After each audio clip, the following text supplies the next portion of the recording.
Pare, I heard nag-abot daw kayo ni Ronnie kanina sa lobby. Ewan ko ba?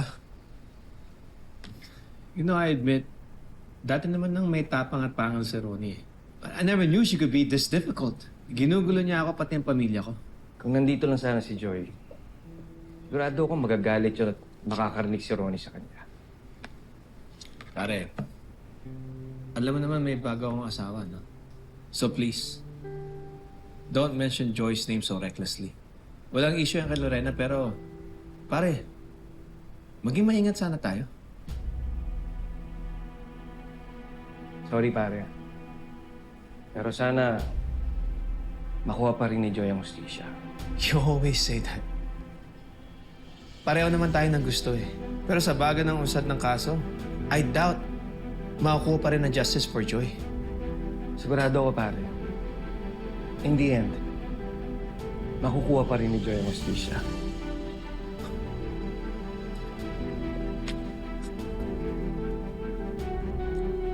Okay, pare. Go ahead.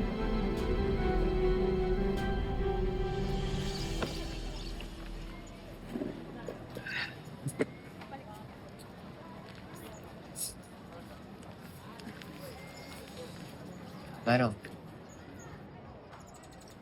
Pinabibigay mo ng ate ko para may magamit kayo sa malilipatan niyo. Sabi sa atin mo, maraming salamat ha. Sensya naman ha, hindi ko muna kayo masasamahan. May hahantingin pa kasi ako. Eh, sino naman yung hahantingin mo? Yung pulis ho na humuhuli kay ate. Eh, kabisado ko naman kung saan ko siya huli nakita eh. Malamang malapit lang din doon yung presinto niya. Bakit mo siya hahantingin? Para tigilan niya na ho si ate. Well, Tristan, bata ka pa. Pag-isipan mo muna. Gusto mo bang sirain yung buhay mo?